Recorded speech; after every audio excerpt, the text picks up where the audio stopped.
नमस्ते साथियों, GS study point में आपका स्वागत है। देखिए, आज की जो कक्षा है उसमें हमने पहले की कक्षा की तरह सभी प्रश्न रखे हैं, सभी टॉपिक के प्रश्न इसमें। लेकिन साथ में क्या है, आज तत्सम तद्भव को समझेंगे, है ना, ट्रिक के माध्यम से कि किस प्रकार से हम पहचान सके तत्सम कौन सा है, तद्भव कौन सा है, और तत्सम तद्भव है तो बदलेगा तो किस रूप में बदलेगा। ठीक है, क्योंकि कल की जो कक्षा थी उसमें हमने विलोम पे चर्चा की थी, साथ में प्रश्न किए थे। आज हम तत्सम तद्भव पे कर रहे हैं और कल की जो कक्षा होगी उसमें हम शब्द शुद्धि पे करेंगे, है ना। देखिए, पहले हम कुछ क्वेश्चन देख लेते हैं इसके तत्सम तद्भव वाले, उसके बाद में इसको समझेंगे। ठीक है, देखिए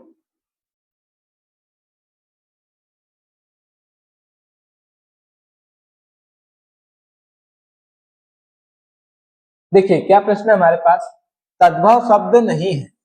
अब आपको क्या बताना है, इसमें से तद्भव कौन सा नहीं है, मतलब कि आपको तत्सम शब्द बताना है चारों में से। तो मगही क्या है, तद्भव शब्द है, इसका तत्सम क्या होता है, ये होता है मागधी।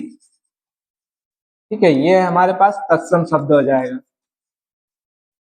वही देखेंगे जो कोक है, ये भी तत्सम है, ये तद्भव है, इसका तत्सम क्या बनेगा, इसका तत्सम बनेगा कुक्षी,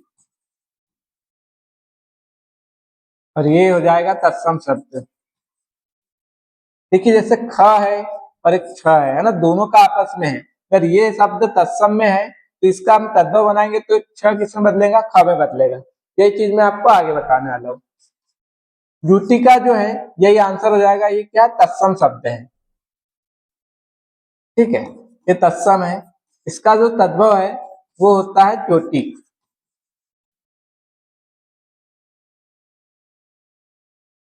देखिए, चोर क्या है, तद्भव शब्द है, इसका तत्सम क्या बनेगा, चौर। डबल मात्रा हो जाएगी, बाकी कोई अंतर नहीं आएगा। तो हमारे पास आंसर क्या हो जाएगा, द्युति का हो जाएगा, जो कि तत्सम शब्द है। ठीक है, मतलब तद्भव नहीं है, बाकी तीन तद्भव है। अगला प्रश्न देखेंगे, तिक्त है ना। तिक्त का तद्भव रूप बताना आपको क्या होगा, तीता, तीखा, तिक्ता या फिर तिखन। तो सब लोगों ने ये तो बिल्कुल नहीं माना होगा, इसको भी नहीं माना होगा, तो दोनों में बहुत डाउट हो जाता है ना। तो देखें क्या समझेंगे। ये जो ख बदलता है ये किसके कारण बदलता है, छ के कारण, वह है ही नहीं, तो ये ऑप्शन बिल्कुल कट जाएगा। तो जो तिक्त है इसका क्या होता है, तीता होता है तद्भव रूप। तो ये हमारे पास में हो जाएगा फर्स्ट वाला सही। तीता मतलब होता है तीखा, है ना, तिक्त मिर्ची कहते हैं, तीखी मिर्ची, तो वही हो जाएगा। चलिए, तत्सम तद्भव के प्रश्न हो गए। बाकी जो टॉपिक के पर्यायवाची, विलोम, शब्द शुद्धि, वाक्य शुद्धि, ये सब बाद में आएंगे, पहले हम तत्सम तद्भव को समझ लेते हैं। देखिए, ये जो ट्रिक है ये एकदम 100% वाली है ना। इस पेज की जो ट्रिक है एकदम 100% काम करेगी। देखिए, अगर कोई संधि वाले शब्द है तो सदैव कैसे रहेंगे, वो तत्सम रहेंगे। अगर आपको संधि वाले कोई शब्द दिख गए, जैसे कि आपको दिख गया दिनेश, तो आपको समझ नहीं आ रहा कि इसमें तत्सम शब्द है या फिर तद्भव है। आपको दिख गया गोपाल, समझ नहीं आ रहा कौन सा शब्द है, तो इसको कैसे पहचानेंगे।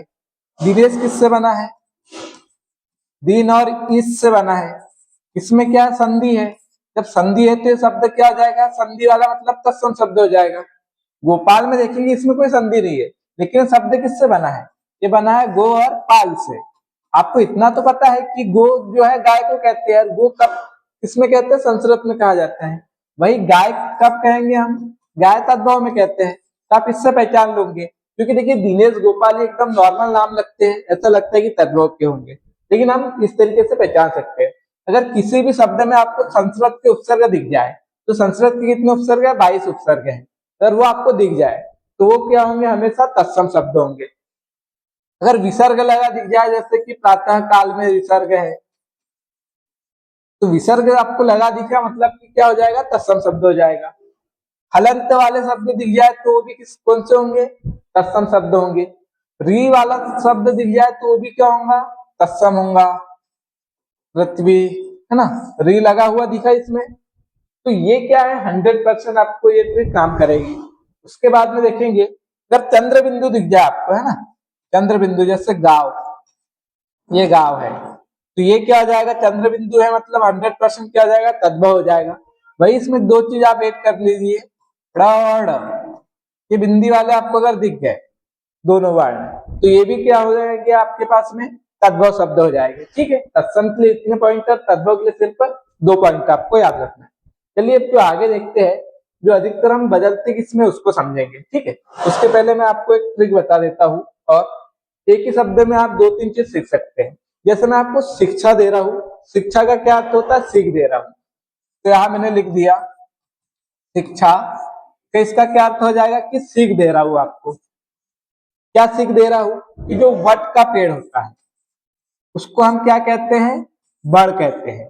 क्या कहते हैं, बड़ कहते हैं। अब इस पॉइंट को आप समझिए, इधर के जो शब्द है वो क्या है, तत्सम शब्द है।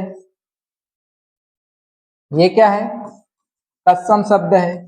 और यहाँ के जो है ये क्या हो जाएंगे, तद्भव हो जाएंगे इधर साइड वाले। ठीक है, इस तत्सम शब्द का तद्भव सीख होता है, वट का क्या होता है, बड़ होता है।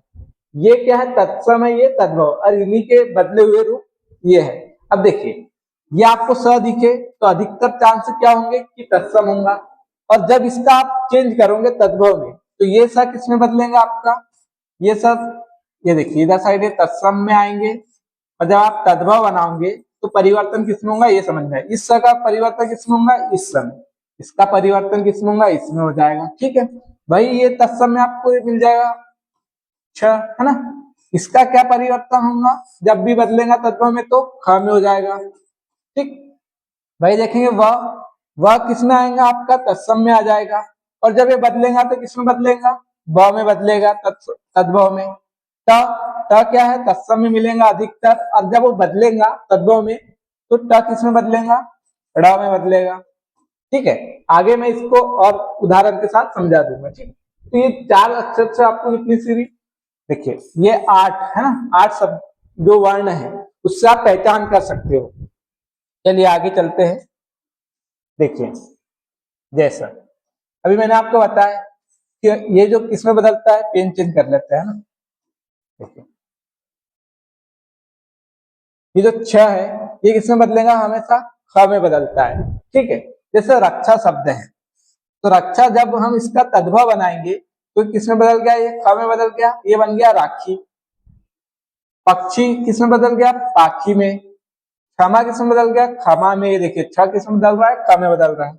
रक्षक रखवाला, अक्षय आखा, भिक्षा भीख, अक्षी आख, द्राक्षा दाख, मक्षिका मक्खी, भिक्षुक भिखारी। तो ये किसमें बदल जा रहा है, ख में बदल जा रहा है। ठीक है, आगे हम देखेंगे स किसमें बदल रहा है, तालु सा बदल रहा है वत्स स में, इसको दंत स भी कहा जाता है संस्कृत में। ठीक है, तो देखेंगे यहाँ जो शिक्षा है ये बदल जा रहा है सीख में। ठीक है, तो यहाँ पे देखिए इस स का परिवर्तन किसमें हो रहा है, याले स में हो जा रहा है, और ये ट्रिक मैंने आगे बताई थी, छ ख में बदल रहा है। भाई सूल किसमें बदल जाएगा, इस सूल में। साग साग हो जाएगा, शुष्क हो जाएगा सूखा, सैया हो जाएगा सेज, सुकर हो जाएगा सुअर, श्रावण हो जाएगा सावन, सलाका हो जाएगा सलाई, और श्वास हो जाएगा सांस, और श्यामल हो जाएगा सावला। ठीक है, आगे चलते हैं। देखिए यह बदलता है ज में, इसका आप सीधा सा उदाहरण याद रखिए। यमुना नदी को क्या कहने लग गए हम, जमुना। ठीक है, तो यह किसमें बदल जा रहा है, ज में, तो यह बदलता है ज में।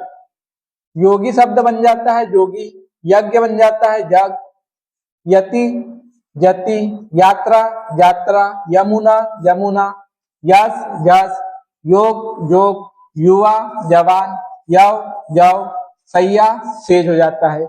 आगे चलते हैं। देखिए बहुत कम समय बचने के कारण इस तरीके से हमको पढ़ना पड़ रहा है कि कम समय में हम काफी चीज कवर कर सके। क्या बदलता है ड़ में, मैंने आपको जो ट्रिक बताई थी, शिक्षा दी थी, सीख दी थी कि वट के पेड़ को हम क्या कहते हैं, बड़ कहते हैं। घट बन जाता है घड़ा, कपाट बन जाता है किवाड़, क्या बदल जाता है ड़ में, वड बन जाता है बड़, व में बदलता है ट, ड़ में बदलता है। जटा जड़, परपट पापड़, कटाह कड़ाह, चटिका चिड़िया, पटल पड़ला। ठीक, आगे चलेंगे। देखिए वह बदलता है वह में, बीना बन गया बीना, वट बन गया बड़, बग बन गया बगुला, स्टव हो गया बीट, बंसी हो गया बांसुरी, वानर बंदर में, विवाह ब्याह, वत्स बछड़ा। आगे देखेंगे, आगे जो मैंने महत्वपूर्ण शब्दों को रखा है कि इसमें से आपको पूछ सकते हैं ना, तो इसको आपको याद करना पड़ेगा। देखिए फल और सब्जियों के नाम जो संस्कृत में क्या है तत्सम रूप और उनका तद्भव रूप क्या होता है, ये चीजें आपको याद करना पड़ेगा। ठीक है, एक दो बार पढ़ोगे तो आपको आसानी से याद हो जाएगी। कदली केला होता है। क्या होता है कि कहीं कुछ मिलता जुलता शब्द होता है, वहां पे डाउट आता है। बाकी अगर आपने नहीं भी पढ़ा है पर आपसे पूछ लिया नारिकेल का क्या होता है तद्भव रूप, ऑप्शन में दे दिया तो आप समझ जाओगे इससे मिलता जुलता नारियल है, तो आप आसानी से लगा दोगे। लेकिन देखिए आपको दे दिया करकट, है ना, तो करकट और करकटी दोनों में अंतर आ जाता है। करकटी का अर्थ होता है ककड़ी, करकट का जो अर्थ होगा वो होगा केकड़ा। तो ऐसे मिलते जुलते शब्दों को समझना है। कदली, देखिए केला और कदली में कितना डिफरेंस लगता है, हमको समझ ही नहीं पाएंगे कि ये केला का कदली तत्सम रूप होता है। आमलक आंवला, इक्षु ईख, नारिकेल नारियल, ये क्या है तत्सम शब्द है, ये है तद्भव। ठीक है, आम्र का आम होता है, मरीच का मिर्च होता है, हरिद्रा हल्दी होती है, याद रखना है छोटी होती है ना। अम्लिका इमली होती है, अदरक अदरक होता है, केला इलायची, ये चीज याद रखने वाली है। ठीक है, कि जो इलायची है उसका तत्सम रूप क्या होता है, केला होता है। ये हो जाएगा कंटली फल, कंटली फल किसका होता है, कटहल का होता है। ठीक है, करकटी ककड़ी होता है और करकट केकड़ा होता है। कारवेल करेले को कहते हैं, खरजू खजूर को कहते हैं, घृत घी होता है, नींबू नींबू होता है। और ये चीज याद रखना है कि नींबू अगर बिंदी लगी है तो यह अशुद्ध वर्तनी। ठीक है, बिना नींबू जो बिंदी वाला है वो शुद्ध वर्तनी है। परपट पापड़ होता है, मंथज मक्खन होता है, मधु महुआ होता है, वार्ता क्या हो जाएगा बैगन। ये भी देखिए याद रखने वाली चीज है। ठीक है, देखिए ऐसे ट्रिक और ऐसी चीजें अगर आपको लगता है कि हाँ अभी 2-3 दिन बचे हैं तो टॉपिक के साथ में कर ले, क्वेश्चन के साथ में, तो कमेंट में जरूर बताएं ताकि मैं इसको कंटिन्यू करते रहूं, है ना। चलिए आगे देखते हैं कि फल सब्जियों के नाम हो गए। अब हम देखेंगे पक्षी के और जीव के, है ना, इनके भी नाम आ जाते हैं। काक कौवा, यह आसान है। मच्छी का मक्खी, ये भी। मयूर का मोर होता है, उल्लू उल्लू, कच्छप कछुआ, कपोत कबूतर, सर्प सांप, मरकटी मकड़ी, गृद्ध गृद्ध। देखिए बहुत सी किताबों में इस पे क्या है विवाद है कि कहीं पे इसको गलत मान लिया, कहीं इसको गलत मान लिया। ऑप्शन के अकॉर्डिंग आएगा तो आप सही कर लेना, है ना। उसमें दोनों ऑप्शन दोनों नहीं देंगे। अगर आपसे पूछ लिया गृद्ध शब्द देके पूछ लिया कि उसका क्या होता है तद्भव, या फिर गृद्ध देके पूछ लिया तो आप दोनों में लगा सकते हो गिद्ध या गिद्ध। चटका या चटिका दोनों का क्या हो जाएगा, चिड़िया हो जाएगा। करकट केकड़ा, और अभी बताया करकटी ककड़ी। पक्षी का पंछी हो जाता है, कर्मचरक का चमगादड़ हो जाता है, नकुल नेवला, ये चीज याद रख सकते हैं, ये भी याद रखने लायक है। मंडूक मेढक, ये बिल्कुल सही है। मकर मगर हो जाता है ना, यहाँ पे देखिए बिंदी नहीं रहेगी ना, मेढक होंगे। मत्स्य मछली, मराक मच्छर, रसिक बिच्छू, सुख सुआ।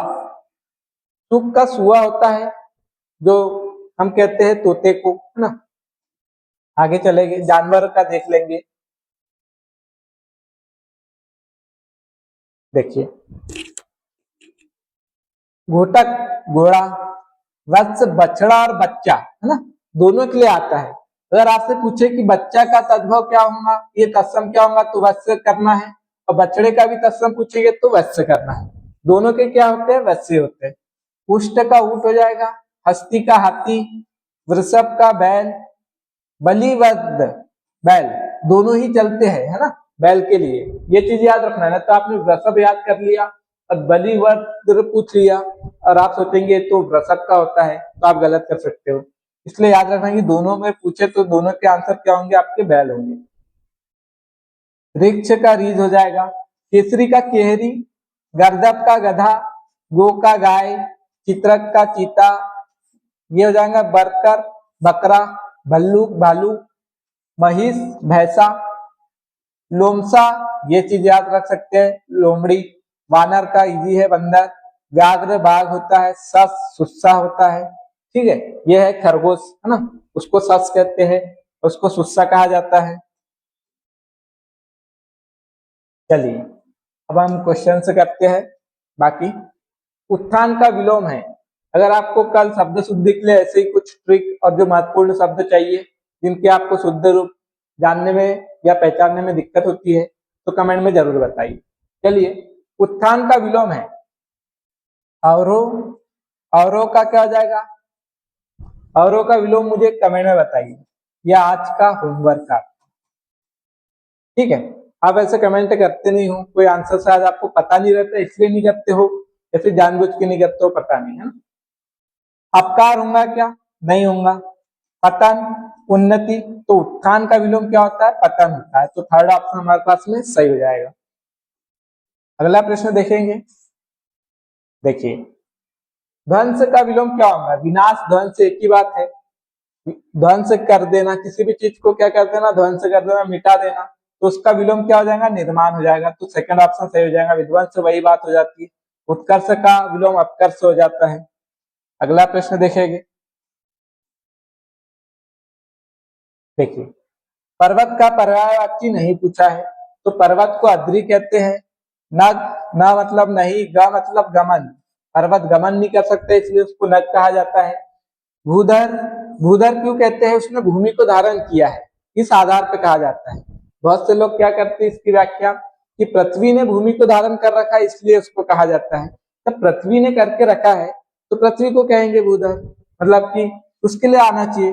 लेकिन यहाँ भू और धर, और हम इसको क्या कह रहे हैं, पर्वत के लिए, मतलब भूमि को जिसने धारण किया उसको पर्वत कहते हैं। अब कैसे कहे, अब हमने तो देखा है कि पृथ्वी इस पे पर्वत है, पृथ्वी ने पर्वत को धारण किया है, तो जो पुरानी मान्यताएं है उसमें जो कल्पना की गई थी, जब हमको पता नहीं था गुरुत्वाकर्षण के बारे में, तो हमने क्या सोचा कि जो पृथ्वी है कहीं ना कहीं तो टिकी होंगी, है ना, तो हमने सोचा कि जो पृथ्वी है उसके इस पे टिकी है तो पहाड़ पे टिकी है, इसलिए जो पर्वत है उसको हमने भूधर नाम दे दिया। किसी ने कहा कि जो बैल होते हैं उसकी सींगों पे है, इसलिए बैल का भी ये पर्यायवाची होता है भूधर, बैल को भी और पर्वत को भी कहा जाता है, ठीक है। और अचला किसका हो जाएगा, ये धरती का हो जाएगा, यही हमारे पास सही हो जाएगा। अगर यही पे होता अचल, चल मतलब चलना, आ लग गया मतलब जो ना चले, तो नग अचल एक ही अर्थ देता है, मतलब अचल पर्वत का पर्यायवाची है और अचला धरती का पर्यायवाची है। अगला देखेंगे, देखिए नदी का पर्यायवाची नहीं है, अब आपको नदी का बताना है कि कौन सा नहीं है, तो सरिता कहते हैं नदी को, क्योंकि वो सर सर करके बहती है इसलिए उसको सरिता कहा जाता है। कलापी किसको कहते हैं, कलापी किसका होता है, कोयल का होता है, यही हमारे पास आंसर हो जाएगा। तटिनी क्यों कहते हैं, क्योंकि उसके तट होते हैं दो, बीच में नदी होती है, ये लहरें होती है उसकी, ठीक है, तो इसलिए तरंगिनी, उसमें तरंगे होती है इस प्रकार, इसलिए उसको तरंगिनी कहते हैं। तो सरिता भी, तटनी भी और तरंगिनी भी नदी के पर्यायवाची हो जाएगी, कलापी कोयल का हो जाएगा। देखिए ये जो प्रश्न है क्या है, शुद्ध वर्तनी बताना है आपको, त्योहार, ये बिल्कुल गलत है, त्योहार, अगर ये बिंदी लगी है और ऐसा आपको दिखे तो भी इसको सही नहीं मानना है, ये भी क्या है, गलत है। इसका जो शुद्ध रूप होगा वो क्या होगा, त्योहार होगा, ना कोई बिंदी और एक ही मात्रा रहेगी और ये शुद्ध रूप हो जाएगा। पड़ोसी का क्या हो जाएगा, पड़ोसी एक ही मात्रा रहेंगी, डबल नहीं रहेगी। प्रतिनिधि ये बना है प्रत्युपसर्ग से और निधि शब्द से, इसमें तो कोई संधि नहीं हो रही, यहाँ संयोग हो रहा तो जैसे कि वैसे मिल जाएगी, ये तो हो जाएगा प्रति और निधि। तो यहाँ पे बड़ी होने का कोई चांस ही नहीं है, तो यहाँ भी ये गलत है, ये सही होगा। और दंपति बिल्कुल सही लिखा हुआ है, चौथा ऑप्शन हमारे पास में सही हो जाएगा। चलिए अगला प्रश्न देखते हैं। शुद्ध वर्तनी है ना, अब इसमें बताना है। और कल मैं इसी प्रकार के लाऊंगा जिसमें आपको दिक्कत होती है कि यहाँ पे इष्ट आएगा या फिर इष्ट आएगा, तो इस पे कल चर्चा करने वाले हैं, ठीक है। तो घनिष्ठ सही है या फिर घनिष्ठ या फिर घनिष्ठ या फिर घनिष्ठ, कौन सा सही है? ये बिल्कुल नहीं है, दोनों बड़ी ही नहीं होती है ना। यहाँ पे क्या होगा, सेकंड वाला हमारे पास सही हो जाएगा और ये गलत हो जाएगा, क्योंकि इष्ट का अर्थ क्या होता है, प्रिय होता है, और जो इष्ट है ये क्या है, प्रत्यय है। तो यही शब्द मैं लेके आऊंगा कल, है ना, कल की क्लास में, तो कल जरूर देखें। चलिए अगला देखते हैं। किस विकल्प में विशेष्य है? अब विशेष्य आपको पता होना चाहिए क्या होता है। जो विशेषण मतलब जिसकी विशेषता बताई जाती है उसे क्या कहते हैं, विशेष्य कहते हैं। तो देखेंगे राम लला, तो यहाँ पे क्या है, राम और लला दोनों क्या है, संज्ञा है ना। यहाँ विशेषण नहीं बता रहा लला की राम, तो राम भी संज्ञा और लला भी क्या है, संज्ञा है। बुद्धिमती स्त्री, अब यहाँ स्त्री शब्द है तो विशेष हो गया, और बुद्धिमती इसकी विशेषता बता रहा है, तो यहीं पे क्या आ जाएगा, विशेष हो जाएगा। तो सेकंड ऑप्शन बिल्कुल सही हो जाएगी। रमापति, रमा भी और पति भी दोनों क्या है, संज्ञा है। सीता और राम दोनों क्या है, संज्ञा है। सिर्फ यहाँ पे ये विशेषण और यहाँ विशेष्य है, तो सेकंड ऑप्शन सही हो जाएगा। इस तरह के भी प्रश्न आ सकते हैं।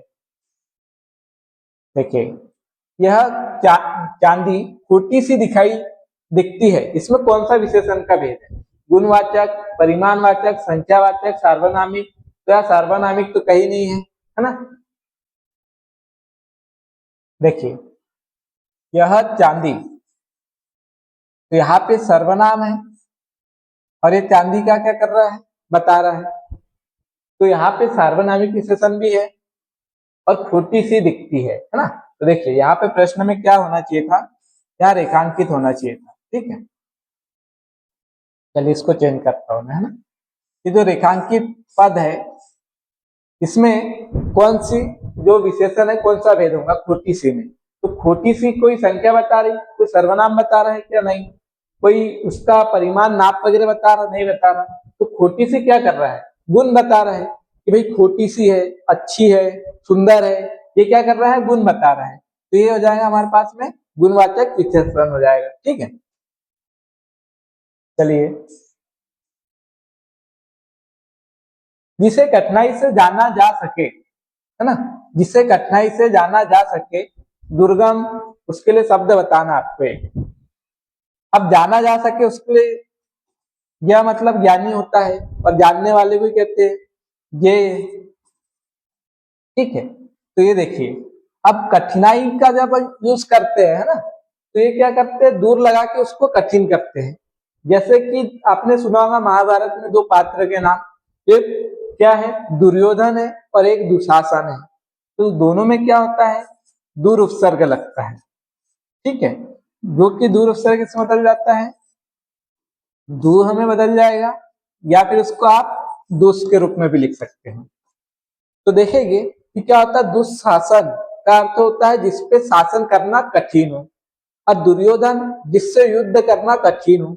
वैसे ही दुर्गम, तो गम मतलब जाना होता है, गमन करना, और जहां पे जाना कठिन हो उसको क्या कहेंगे, दुर्गम कहेंगे।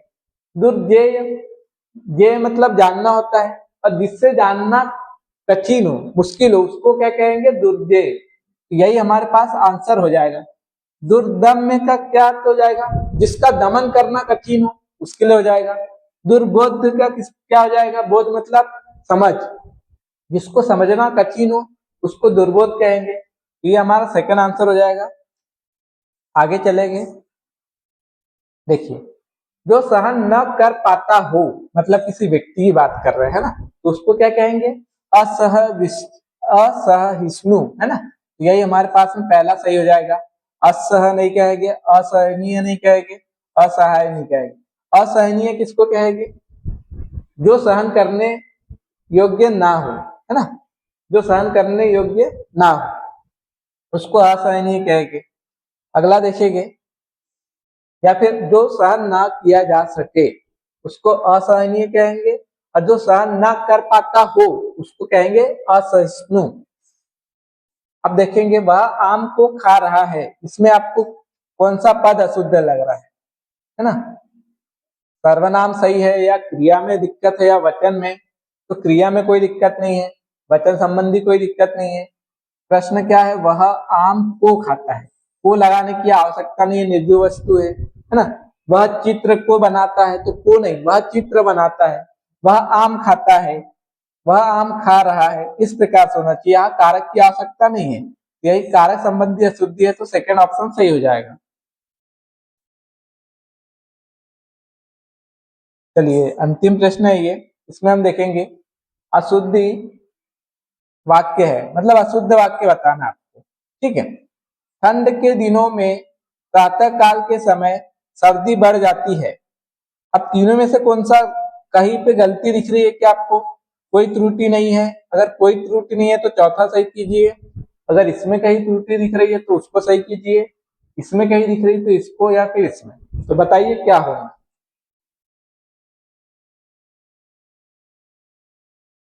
प्रातः काल, काल का क्या अर्थ होता है? समय। तो यहाँ पे समय यहाँ भी आ गया और यहाँ भी आ गया, यही पे क्या है, सेकंड वाले में गलती है। हमको वाक्य पढ़ने में तो लग रहा है हाँ बिल्कुल सही लिखा है, लेकिन यहाँ पे आपको ध्यान देना है, अगर काल लग गया तो समय की आवश्यकता नहीं है ना। अगर आपने लिख दिया वह, ये देखो इसमें भी दिक्कत हो जाती है। रविवार के दिन,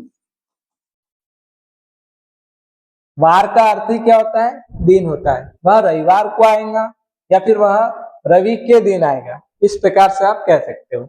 वैसे ही यहाँ पे क्या, प्रातः काल, काल का यह अर्थ समय होता है, तो प्रातः में सर्दी बढ़ जाती है ऐसा बोलना चाहिए आपको। नहीं, प्रातः, देखिए प्रातः के समय सर्दी बढ़ जाती है ऐसा कह सकते हो काल ना लगा के, या फिर प्रातः काल में सर्दी बढ़ जाती है, इस प्रकार से। आप काल और समय दोनों को साथ में प्रयोग नहीं कर सकते हो। तो यहाँ पे हमारे पास में त्रुटि है दूसरे ऑप्शन में, तो ये हमारे पास में हो जाएगा। अंतिम प्रश्न था। चलिए, अगर क्लास अच्छी लगी हो तो कमेंट जरूर करें, और बताएं कि आपको ऐसी क्लास चाहिए जिसमें कि एक टॉपिक को अच्छे से समझा सकूं मैं। चलिए, धन्यवाद।